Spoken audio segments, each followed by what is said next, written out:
Bloomberg Audio Studios. Podcasts, radio, news. This is the Bloomberg Surveillance Podcast. Catch us live weekdays at 7 a.m. Eastern on Apple CarPlay or Android Auto with the Bloomberg Business app. Listen on demand wherever you get your podcasts or watch us live on YouTube. Joining us now from Morgan Stanley, Mike Wilson, their CIO and Chief U.S. Equity Strategist. Thrilled that he will be with us for this extensive half hour and say good morning to Global Wall Street. Mike Wilson, I'm going to do this in a classy way, and I'm not going to mince words about it. I'm death on fan distribution analysis, so I've talked to Dominic Constant at Credit Suisse and now Mizuho about this. You set up a single point now, and you do a set of what ifs out 3 years, out 5 years, out 10 years, and you come up with a pretty little fan of what ifs. I don't see that in Mike Wilson research. I see guesstimates, the rigor of an Excel spreadsheet. I see single point scattered out charts. Can fan distributions like one of your competitors came up with this week to give us a 3% SPX, can fan distributions work?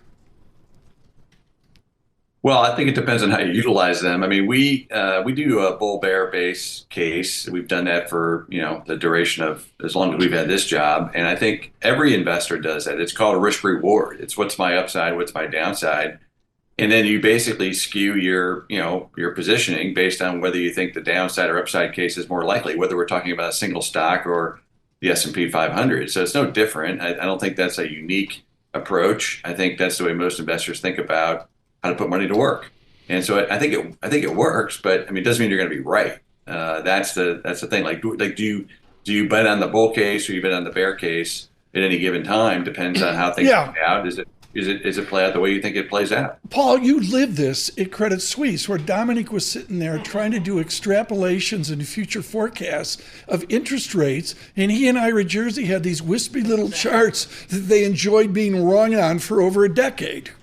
Exactly right. And so, Mike, one of the things I think a lot of investors are thinking about here as we think about kind of what's the next leg to this market in any direction is what's going to lead us there is, kind of for most of our listeners and viewers, technology has been the sector that's led this market for, positive or negative. How do you think about technology in the tech sector? And I don't know if that's just AI or broader in terms of a leadership position for this market. Well, I think that's a little bit of a mistake to say it's just been tech, because the reality is that if you look at the technology sector in an equal weight basis, or just look at the average technology stock, it's actually underperformed the S&P 500. What's really worked in the last, I'd say, 2 years, and really the last 10 years, is high quality, large cap stocks that can operate in the environment that we're been given. And the environment, we've described this very clearly, which is we're in a situation where you're in a fiscal dominance where the government is just getting bigger and bigger every year. And in doing so, they're essentially crowding out a good chunk of the private economy. And so who benefits in the world that we live in? Large cap companies with scale who can operate in this environment. And that's what's working. So it's not just tech companies. I mean, it's consumer discretionary companies, it's healthcare companies, it's even some energy companies. Okay. Like if you have scale and you're operating well, that's what's driving the index higher. That's what has been driving the index higher. That's starting to change a little bit here recently with the Mag 7 underperforming since July. And there's a bit of a broadening out going on. But the broadening out is still happening at the sort of quality level, meaning the market still doesn't really want to go down the quality curve or to companies that have bad balance sheets, et cetera. They're just going into different high quality stocks across the complex. Mike, we're kind of just starting to get into the teeth of this earnings season. We've had some really good numbers coming out of global Wall Street so far. What do you think the market needs to see out of corporate America over the next couple of weeks in terms of earnings? Well, you're right. I mean, like as usual, companies have managed the numbers lower going into the quarter. That's not unusual. This quarter was a little bit more negative in terms of the revision. So the bar has been lowered. They're going to jump over the bar. And with the market, like what investors what they're going to buy are companies that not only beat the lower bar, but then give you some confidence that there's actually some acceleration coming. The thing that's been missing in the last 3 or 4 quarters is we don't have any broad acceleration in order growth or where's the exogenous positive growth shock going to come that's going to rise, lift all rising boats. And so that's why it's become very idiosyncratic, right? That there's a lot of winners and there's a lot of losers right now. There's share gains going on. And those are the things that investors are keying off of. Who's operating well in this environment? And I think that's going to continue to be the game that's played. I look at Mike Wilson like NVIDIA. You got Joseph Moore, covered him. I know you guys aren't on speaking terms, but when you listen to a guy like Joseph Moore on NVIDIA, at your Morgan Stanley, how far out is your terminal value on Mag 7 and on the rocket stock NVIDIA? Do you have to justify its existence by going out not 3 years, but 7, or dare I say a decade? Actually, Joe and I had dinner last night with some clients, so we are speaking. Okay, well, tell us about the dinner. No, stop. This is too much. Tell us about the dinner, Mike Wilson. Give us some insight. It was very enjoyable. It was a very enjoyable dinner with about 20 clients. It's excellent food and great conversation. But Joe, look, Joe has had the right view. He's been very bullish on the AI winners, and he hasn't been very bullish on the broader semiconductor complex, right? And this is a perfect microcosm of what we were just talking about. Even within semiconductors, okay, you have the big winners, which everybody knows, and then you have a bunch of companies that really just aren't seeing any acceleration in their business because the global economy is kind of and that's what we got. And so in the case of NVIDIA, Joe said a great call. He's not looking 7 years out because it's silly to try and predict that, but he is looking out probably several years. We talked about that last night, which is there's a lot of visibility for 25, and then 26 is when the visibility starts to come down. So that the stock will start to discount that at some point. But right now, the momentum is quite good. Mike Wilson, I got to ask this question. We got to go to break, and we're going to come back with Mr. Wilson if he deems to. Solid. Mike Wilson, when you heard that James Gorman was going to Disney, were you like the football player leaving the field, we're going to Disneyland? What were your thoughts when your fearless leader who changed your company announced he's going to wander over and help Mr. Iger at Disney? Well, that was a while ago. He's now the chairman of the board. It doesn't surprise me at all. James is really, really good at this. Managing companies. He did a great job here. I wish him the best, and I think it's exciting for him. So it's the next great chapter for him. Mike Wilson, Morgan Stanley with us. Mike, I have the clearest memories of the rite of passage of reading Graham Dodd, where they started with railroad stocks in the 1930s. And the one thing that has not changed from Graham Dodd and Cottle is ratio analysis. So whether it's PE, P to EBITDA, P to this, the answer is there's movement of the numerator and movement of the denominator. Let us begin the discussion. Mike Wilson, is the market rich? Is the market overpriced? Well, that's an easy question, and it's definitely rich. The better question is it overpriced? And that is in the eye of the beholder. Who am I to say that it's overpriced if something happens in the future that we don't expect? However, your odds of success, and here's one thing about valuation, Tom, as you well know, valuation in the short term is useless, okay? But valuation in the long term, meaning 7+ years, is perfect. So it's pretty easy to sit back and say that stocks are overpriced and rich, and your expected returns over a 7 to 10 year period are probably pretty modest, but that doesn't mean you shouldn't be invested. And there are many stocks within the stock market that are not expensive. So, it's like I said, it's a market of stocks, not a stock market. And that's the way we've been approaching it for the last year. As you know, we've been less focused on the index level and much more focused on trying to be in the right places and try to help people outperform the index, which is really our job. Hey, Mike, you recently upgraded the financials, and we saw some good earnings just a few days ago from some of the big financial players. What's the call there on financials these days? Well, that was definitely part of it. So, we noticed that going into earnings season, expectations had come down. A lot of the bigger institutions had lowered expectations. So it was an easy bar to jump over, easier than others even.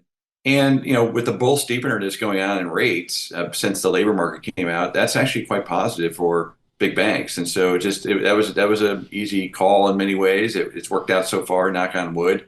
We do think there's follow through because from our data, it shows anyways that most institutional investors are still underweight the sector. And I think so financials, at least the large cap quality financials, look to be a good place to be still. You may have noticed we've got an election coming up in 2 weeks. When you talk to your clients, how do you kind of frame that in the short term here, and maybe even the intermediate term? Yeah, I mean, the election has definitely taken a lot of the air out of the room, as it usually does at this time of the contest. It's it's very closely measured by the polls, not as closely measured by the betting sites. As you know, it's sort of 65% Trump now. Right. And the market is kind of taking notice to that. So what I would say is that the market has definitely moved into sort of a Trump victory, if not a Republican sweep victory. And the stocks and areas of the market that would do better, and financials is part of that, by the way, under a Trump win, has started to perform. And so I think the setup now is such that if the market plays out, or if the election plays out the way the market's expecting, there's probably limited upside in those areas that will do well under a Trump victory. And I think the surprise would be is if Harris wins, then some of these trades are going to have to unwind. So this is really front and center right now for the next 2 to 3 weeks. I think this is probably 50 to 60% of the conversations we have. People are trying to just manage this. And then once the election's over, I think then the market will look forward to, okay, what should I be owning now that this event is behind us into 2025? Mike Wilson, I'm going to go to the heart of the matter, which is you were cautious on the market while we had a leg up in this 2-year, whatever it is, bull market. But the great Mike Wilson reality is you were invested. I didn't see Mike Wilson timing the market. In this bull market, forget about shorts. I mean, trust me, folks, I've been short and wrong. I've enjoyed that feeling. Good morning, Jim Chanos, the giant of all this. But Mike Wilson on market timing. If one thing we've seen here, Mike, it's just a brutal exercise, isn't it? Oh yeah, there's a whole graveyard of people, of market timers. We do it as part of our job. I mean, we're asked by clients to kind of, whether it's the S&P 500 or sectors or stocks. I mean, that's our job, and that's most asset managers' job, is to try and time when to buy certain stocks or do certain things with their investments. And I mean, look, sometimes we get it right, sometimes we get it wrong. I would say we had a stretch where I felt like we got everything right, and of course that never lasts. The good news about investing is you can always change your mind, which we've done, and we've raised our targets and we've changed our strategy to deal with what the market's giving us. And that's really the game, is just take what the market gives you. Don't fight what the market's telling you. That's the best analyst in the world, is what the market internals are saying. We use it as part of our process, actually. And I think that's the best way to be, is just be humble about it, and don't be afraid to say, hey, we were wrong. I mean, like that, I think some people are expected to be right all the time, and nobody is, and being wrong is not a sin. It's just staying on the wrong side of things for too long is a problem. But Paul, the heart of this is Wilson's playing. He's participating in the market, say with Gina Martin Adams and Brian Belski coming up, and all these people that are go to cash. I mean, come on. In this bull market, they've been wiped out. Yeah, I absolutely. And don't try to time the market, is what we've heard from the pros, including Mike Wilson. Mike, as we think about going into 2025, should we be focusing? I mean, what's going to drive this market? Is it going to be the Fed and the parlor game that Tom hates to play, or is it going to be good old fundamental earnings and fundamentals and that kind of thing? Well, it's all the above. But I think the thing that we're focused on right now, anyways, is, look, we've been in this world of fiscal dominance for a while. We've gotten that right from 2020 on. We traded it really well at the beginning. We didn't trade it well, so to speak, in 22, 23, or in 23 in particular, and even into this year. But I think the consequences of that now are going to come front and center. And what I mean by that is, what we're focused on is, the dollar and rates. Does that come back into the picture again, which then makes equities, vulnerable to a correction at the macro level? We'll see. But I think that's going to be, like right now, what we saw in the last couple of days is rates are breaking out above the 200-day moving average. We're seeing actually term premium come back into the market. The dollar's been very strong, and that's a governor on liquidity. So I think that's the thing we're going to be watching going into 2025. And of course, what we've been waiting for is this reacceleration that seems to be elusive. And so what we need to see is growth accelerate next year. We have acceleration in our forecast, 12% earnings growth for next year after about probably 7 or 8 this year. So that is good, but that's price. I think we need to see more than 12% earnings growth next year to get this market to really power higher at the index level. Yeah, Mike, I'm supposed to ask now Dodgers or Yankees, but I realize for you that's a secondary effort. Michigan State or Michigan? I mean, what do you think there in a rebuilding year at Ann Arbor? Yeah, I mean, this is one that's more important to Michigan fans than you might think. I mean, Ohio State and Michigan State, you cannot lose those games. Doesn't matter, no excuses. You got to show up, and I'm confident that Big Blue will show up this weekend. Nice. Oh, Big Blue. So you got the Dodgers in there. You know he got the Dodgers in. Mike Wilson, thank you so much with Morgan Stanley. Huge response from Mr. Wilson.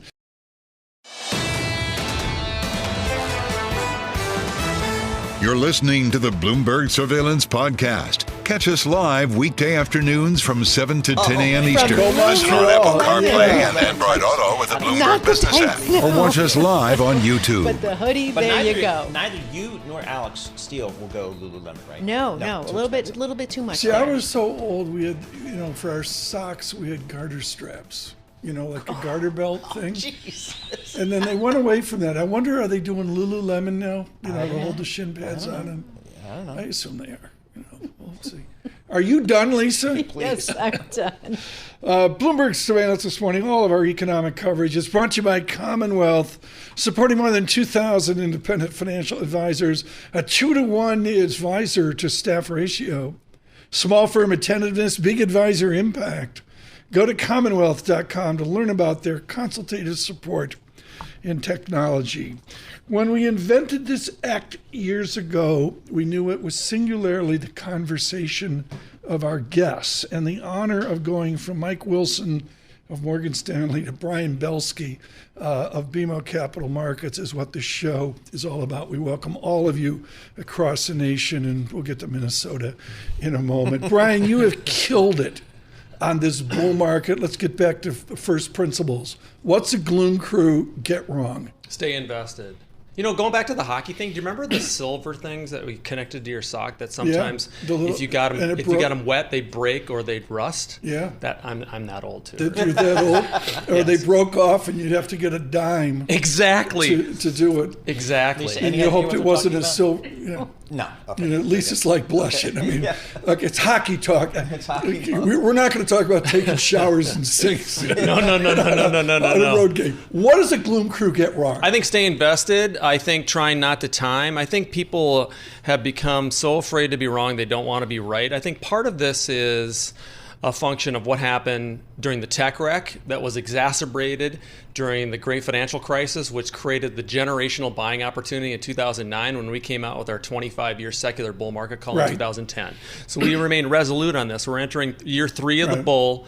And I think, going forward, our longer-term trend has been normalization. We've been talking about it for 3 years. But I've been dying to get you on. I'm so happy you're here as I come back from Europe. And Paul's got a million questions. Let me go right here. Your research note is one of hyper acuity. A competitive firm has just done a fan distribution exercise out 10 years. I look at it with my math knowledge and I'm like, okay, I get it. It's a marketing exercise, but what is the value of a 10-year fan distribution extrapolation? Yardeni's on the top of the green line. It's 7%, roaring 20s. I'm lost, Brian, acuity. Tell us about fan distributions. 10 years, we're on radio. Keep it clean. We're on the radio. Keep it clean. Listen, the 10-year spectrum, and any time when you're talking about those kind of things, I think people all of a sudden get glossy-eyed because it's really more about 10 days right now, or 10 weeks.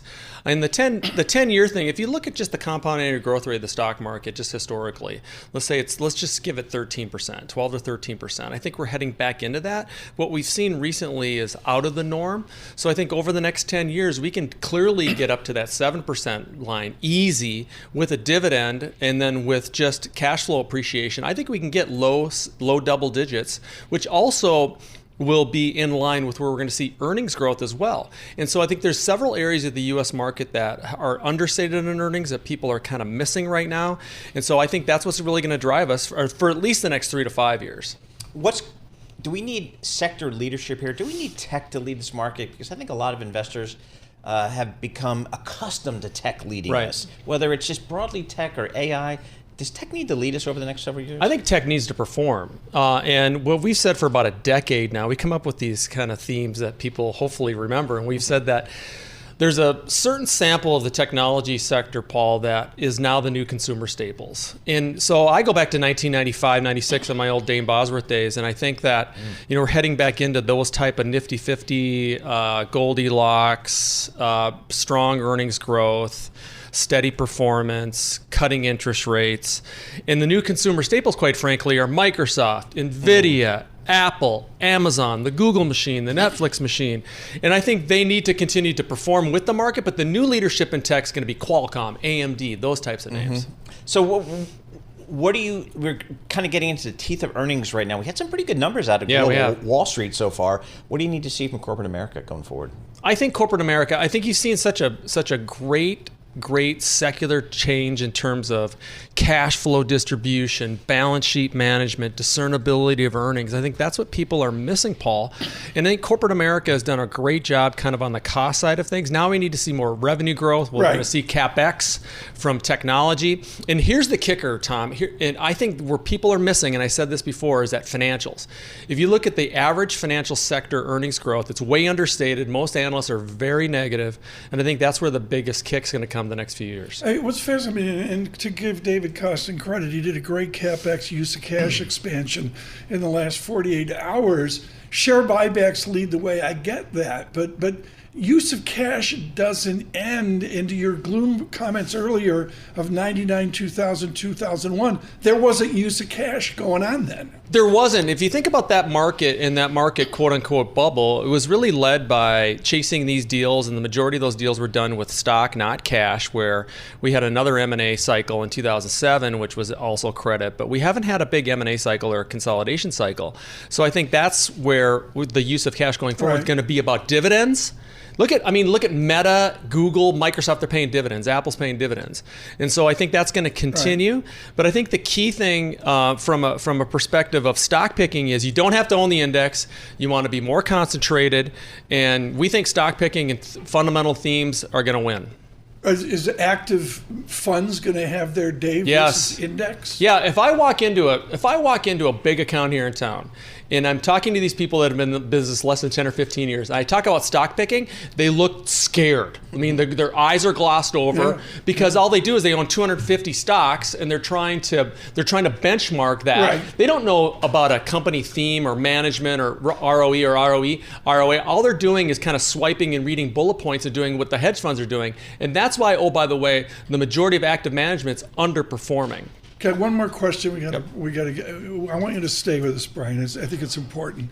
But the basic idea, Brian, is are industrials and all going to act more tech-like? That's a story I don't think is being told. There's parts of it, especially the ones that are manufacturing more here in the United States. But from a domestic side of things, look at Lockheed Martin earnings this morning. I mean, come on. I mean, this is a company, 25 straight years of increased dividend, great cash flow yield. So you're going to see some technological advancement there. But I think that's where the CapEx will come in. So I'm at La Campana, down by the Tiber River, oldest restaurant in the world, 500 years old. I'm having the Roman artichokes. Nice. And we're watching the Minnesota Vikings try to do a 2-point play late in the game. Brian Belski, what in God's name were the Vikings thinking? That was a coaching error. I mean, they choked on that play. I mean, Minnesota, we're 5-1 on the way to 6-11. I mean, it's just if you're a Minnesota sports fan, you know what I'm talking about. So there's been a rumor, by the way, that the Twins are for sale. The Pohlad family is selling the Twins, and there's been a rumor that Buffett might buy it. Wow! Please, God, if there's a God above, Lord Jesus, please. 15 seconds left in the game. Jake Bates, 44 yards. Michael Barr, Lions. Am I even talking Lions, Vikings? It's glory for the NFC Central. The North is now the best division in football. Think about that. Wow. Michael Barr, would you care to comment? Well, I mean, no, but you got a point. All seriousness, it's there are other divisions out there that are tougher, but I will admit that the Vikings turned out way tougher than I thought they were going to be because they were undefeated, and then we showed up.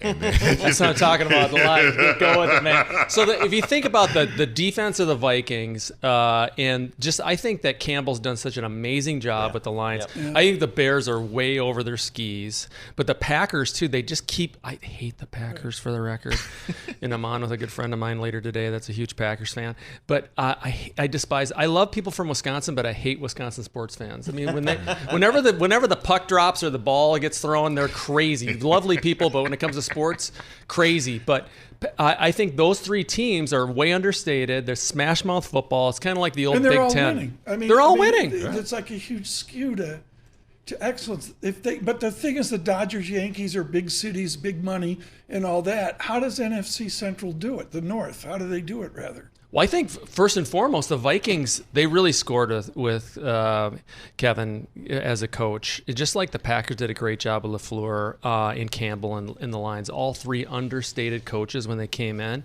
and they've done a wonderful job. I think it's scheming. With Brian Flores running the defense, too, it's all about scheming. Brian Belski, thank you so much for coming in. This is the Bloomberg Surveillance Podcast. Listen live each weekday starting at 7 a.m. Eastern on Apple CarPlay and Android Auto with the Bloomberg Business app. You can also listen live on Amazon Alexa from our flagship New York station. Just say, Alexa, play Bloomberg 1130. We're going to do something different here. Are you pulled out, Paul? Sure. I am completely... and Bloomberg, I'm sure, will have a world-class high-count poll coming out. Yep. My head is spinning. I'm like completely pulled out.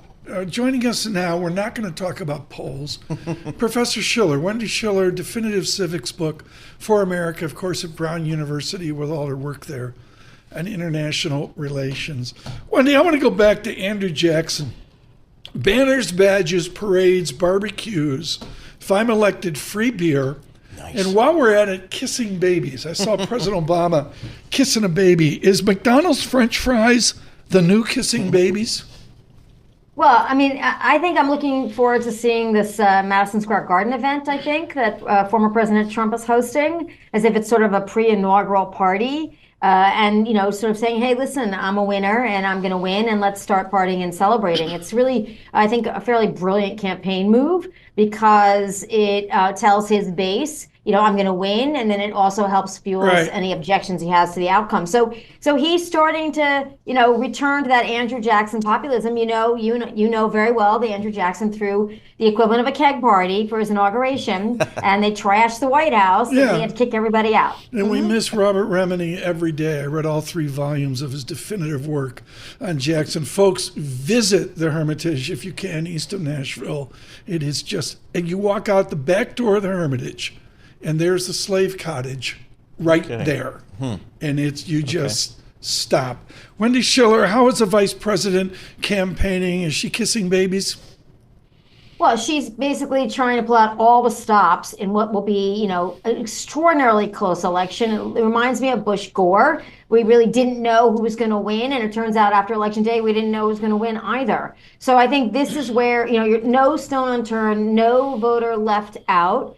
You know, the opposite sort of what Hillary Clinton did in 2016. And I think the Harris campaign is counting on the fact that Donald Trump did not win in 2020, that in fact, you know, the last time he ran, he did lose. So they're, you know, keeping the faith. The polls are going in the opposite direction. I don't want to talk about that. But there are hidden things that could change things up. Like in Arizona, there is abortion on the ballot. And, you know, not everybody is always truthful with a pollster when that kind of subject is on the ballot about who they're going to vote for. So, and the same thing is true of Florida, but it looks like Arizona may have a hidden surprise at the end of the day. So that's what I'm looking at. Sort of where could we see a surprise outcome in one of these states that it looks like Trump is doing very well in? Wendy, at 11 p.m. on election night, will we know who the new president is? Unless there is just a really big sweep tilt towards Trump, I don't think so. I mean, if Harris is going to win this election, we're not going to know that, partially because mail-in ballots in some states like Pennsylvania are not opened and certified and counted fully until all of the in-person balloting is counted. So that's going to take us a couple of days, as it did before. We know Georgia is going to be very tight. We're seeing massive early voting in person. The vast majority of early voting in North Carolina and Georgia has been in person. So those votes are counted easily. So, you know, it could be that those results come in earlier than they did in 2020. So given that backdrop, is there any strategy for either candidate, either than to just simply spend time in these swing states? Well, I mean, the Democrats do have a very strong turnout game. And the one thing that we haven't been looking at enough in the last couple of weeks of the election are how Senate campaigns in swing states will affect turnout and voter choice. You know, are you really going to go into the ballot booth and vote for, you know, Ruben Gallego in Arizona and then vote for Donald Trump? Are you going to go for, you know, Tammy Baldwin in Wisconsin and Donald Trump? You know, we're seeing those Democrats holding their ground by a couple of points, doing better than Kamala Harris. So how many of those voters just don't vote in the presidential election, which costs Harris a vote? Or do they actually ultimately say, well, I'm just going to vote for Harris too? We just don't know how they're going to tilt. But those Senate Democrats are holding pretty steady in swing states. And that's a curiosity. We haven't seen that in a couple of years. So I guess the key issues here are down ballot as well. I mean, in addition to the presidential election, what's the feeling now as it relates to the House and the Senate? Well, I mean, I think you know, people are saying that if Trump wins and he tilts these states, it's going to be a trifecta. The Republicans have to win fewer seats to keep the House, and the Democrats have to win to take the House, and the Senate will go Republican. The question is, what's the margin? So you're looking at a trifecta. You're looking at, you know, unified party government under Trump. That's what you're looking at. You know, if people decide they want Trump back, and I mean independent voters, disaffected Republicans, and they really don't want Harris, then you're probably going to see a trifecta, and we'll probably see some changes in 2026 in response to that trifecta. So it could be just a repeat of 2016 and 2018, what we're looking at down the road. But people should be prepared for a Donald Trump presidency and unified government, and a Kamala Harris presidency with divided government. So there are two very different scenarios that we're facing at the federal level. And now, folks, and I was thinking of Wendy, you know, flying back, folks, all of a sudden and suddenly it's the topic no one's really talking about. And for some of us of a certain vintage, it was the topic 50 years ago, the gender gap. Professor Schiller, the gender gap today, how is it distinctive from what I knew years ago with the editor of Cosmopolitan? Well, the gender gap differs by generation now. So we're seeing a bigger gender gap in older voters than we used to see. And we're seeing in very young voters a bigger gender gap in the opposite direction. Men are leaning towards the Republican Party in bigger numbers, younger men than they used to. And younger women have always sort of leaned Democratic. Older women have been more up for grabs. And now we're seeing in some really interesting polling, older women, meaning over the age of 65, are leaning more strongly Democratic. So this is just a really a change. And we're seeing the older vote usually leans Republican by about 8 points. In polling, we're seeing that's diminished a bit. So this is just a little bit of a topsy-turvy demographic change in the gender gap. And remember, the gender gap can be also hidden in states where abortion is controversial. We saw that in 2022 in the Senate elections. We may still see that in states like Arizona. So this is really important. And then we're going to see what the Republicans do on policies that affect women after, you know, obviously Roe v. Wade's overturned. We have the Dobbs decision. What do they do going forward? And can they maintain any kind of allegiance among women if they, you know, continue down a path of policies that do not necessarily favor women? Wendy, we really appreciate your commitment to Bloomberg surveillance. She'll be with us now through and after the election as well. Wendy Schiller of Brown University. Can't say enough, folks, about the planning for the election.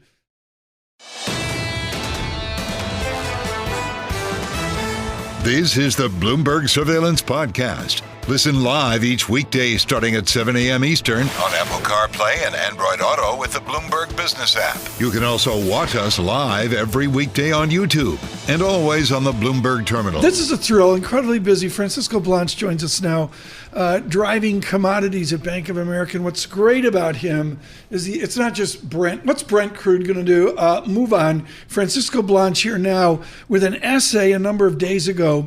Is gold a safer investment than full faith and credit United States from the cash room at the Treasuries? Francisco Blanch on gold. Is it going to 3,000, Francisco? That's our target for next year, Tom. So we expect it to get there over the next 12 months. What does it signal, in particularly versus full faith and credit American debt? Well, there's a few things going on. First, I would say that as you know, 2.5 years ago, the U.S. and the European governments decided to freeze Russian central bank assets. And as you're fully aware, central bank assets are essentially a rainy day fund, so to speak, for nations and for financial systems. So I think as a result of that decision to freeze those assets, about half of the Russian central bank assets, we've seen a big rotation away from treasuries and European government bonds into gold across the global central bank community. Remember, these chaps don't care so much about return. What they really care about is safety. And by virtue of freezing those assets, we made them unsafe, or a little unsafe for some. Again, not unsafe for you or for me, but definitely unsafe if you are outside the US-Europe sphere.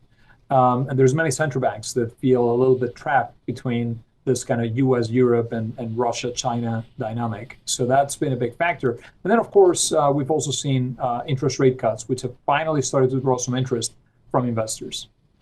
Tom, one of the many reasons I like Francisco's research is he has an exhibit 6.1 acronym list for all the acronyms and what they mean in his research. So thank you for that, Francisco. It helps reading your research. Talk to us about global energy here, Francisco. We've had a big risk premium put into Brent crude, WTI crude.